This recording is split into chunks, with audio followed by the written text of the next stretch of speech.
Hey everybody, welcome back to the channel. My name is Ryan. I'm very excited today because we're going to be diving into Little Book Chapter 8. And this is a bottle that's been getting, honestly, some seriously high praise this year across lots of different tasters and reviewers and whiskey writers. So I managed to get my hands on a bottle of this. Big shout out to Matt, who actually picked it up from the distillery for me.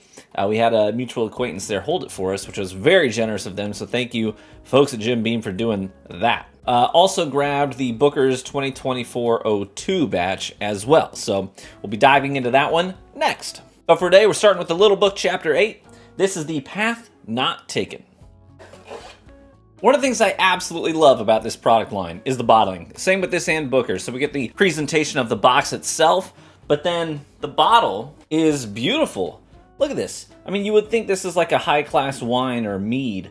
I love the way they bottle these, the wax seals, the ribbons, and then with the little book, you actually get this seal on it as well, that looks really cool, doesn't it? All in all, killer bottling on these. So let's talk about the blend itself. So this is the whole deal with Little Book, is that Freddie No, they have access to lots of different warehouses, lots of different, I mean, they're owned by Suntory, so Beam Suntory, together. Lots of different things he can pick from different warehouses and distilleries. And so he goes around tasting these barrels and then finds the perfect blend for his next, edition of Little Book. So in this blend, this is very interesting. This is what excites me. We've got 18-year-old Kentucky straight bourbon whiskey that's a high rye mash bill. We have 11-year Kentucky straight rye whiskey. So 11-year-old Kentucky straight rye, 18-year-old bourbon that's a high rye mash bill. Those two things at the top of the blend very much excite me. I'm a big fan of the old Overhype 10-year cask strength, which is right there. That's a Beam rye with some age on it, and I adore it. So the idea that we've got 11-year-old Kentucky straight rye whiskey from Beam in this blend, I'm in already. Then we've got 7-year Kentucky straight rye malt whiskey, malted rye. Then we've got 3 different 5-year Kentucky straight rye whiskeys. One of them is a Kentucky family style with a Char 4 barrel. We've got a Pennsylvania family style with Char 1. And then we've got a Pennsylvania family style with Char 4 on it. And lastly, a 4-year-old Kentucky straight rye whiskey. So, oldest booze in here, 18 years old, high rye bourbon. Lots of rye in here too. I'm stoked. I am laughing at the irony here, by the way. Last time I was at Beam, we did our private tasting. The guy that held this bottle for us, we were doing the private tasting. He goes, and don't say you get apricot. I hate when people say they get apricot on stuff. Nobody ever eats apricots. Well, I'm laughing because on the tasting notes here, it literally says sweet apricot and heavy oak right there. So the irony that it's coming out of Beam, and they work in the same building as Freddie, by the way. So that's just all kinds of ironic to me. All right, let's crack this baby open. I almost hate to do it because it's just so beautiful. I don't want to ruin the immaculate vibe here. But whiskey is made to be drank, not sit on a shelf. That's my belief. Ooh, there she is, Little Book, Chapter 8. Beautiful golden color on this. It's not super dark like you get with some of the Booker's batches. More copper in color. I should note that this is a 118.2 proof, 118.2 proof. On visual inspection, it does look fairly oily in the glass. Let's nose it. First things I'm getting on the nose, honey and lavender. I think of like honeysuckle flowers.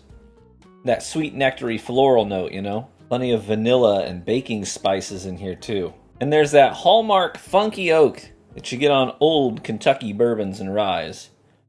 Definitely there too. But yeah, sweet, floral, and funky. Love that. Let's get in on it. Cheers.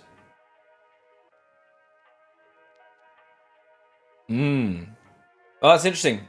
It is a blend, and I feel like it blends two things together. I'm getting a lot of those old rye, Pennsylvania old rye notes on this. It's the ryes that don't have that same hot climate. They're very low corn mash bill ryes. They give you that bright citrus and those apricot fruity notes as they get good age on them. Think of like a good Whistle Pig 12 year, 15 year, something like that. But then I'm also getting this oily mouthfeel alongside that Kentucky hug, that hot bourbon hug you get on high proof bourbons that have spent a lot of time in a barrel, and the funk that comes along with it. Yeah, the floral notes are coming through quite well. A lot of that bright citrus and yellow fruit. Also makes me think of the rye chips in Chex Mix. You know, the rye chips, those are my wife's favorite. If I have any Chex Mix, she's leaning over, she's plucking the rye chips out, taking them for herself. The sweetness I'm getting on this is not like your caramels and your butterscotches that you get on a lot of bourbon. The sweetness in here is that floral, nectary sweetness, like honey. It's funny, it really is two experiences mingled into one. It's that old American Northeast coastal rye vibe alongside the cozy, homey Kentucky hug and the oak and the funk. It's those two worlds intermingling in one glass, in one sip. Very sweet on the tip of my tongue, a little earthy, a little vegetal on the middle of the palate. What a peculiar sip. I definitely don't dislike that, that's for sure. Now, I should note that the MSRP for this bottle is $150. You're probably going to find it more like somewhere around the $180, realistically. So it's far from being a cheap whiskey. It's far from being highly approachable. It's something that you're going to want to put on your shelf and let it sit there for special occasions when you have a special guest over. Maybe your son graduates college. I don't know what it is, but you want to have a celebratory pour, or you want to treat somebody to something special. This is the kind of thing you're going to bust out. But far be it from me to tell you how to drink your booze. Maybe you want to kill this bottle in 2 weeks and just save it all for yourself. That's fine. Treat yourself. Treat yourself. Why not? But either way, this is a special bottle. You got to treat it as such. But we got to get around to scoring this. So if I were to give this a score per my scale, there's a few things that I'm going to have to chat about here. You got to take into account, obviously, price point and availability. It's not going to be easy to find. It's not going to be easy to get your hands on. And when you do get your hands on it, you're going to spend a lot of money to do it. I do think it's going to get a lot of points for innovation, for creativity, for blending those two worlds together.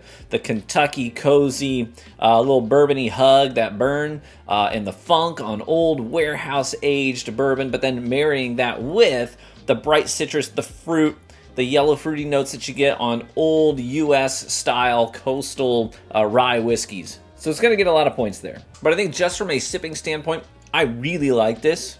But I think I actually like the old Overholt 10-year more. And I think, I could be wrong, but I think we're getting a 12, don't quote me on this, I think we're getting an old Overholt 12-year this year as well. But this has so much more honey to it, and those floral notes, which I do appreciate. So I really like this, don't get me wrong. But I think if I were to give this a score per my scale, I think where I would land is going to be an 8.2. Because I do think this is fantastic. And quite frankly, if you do go into a liquor store and you see a bottle of this on the shelf, you probably should pick it up.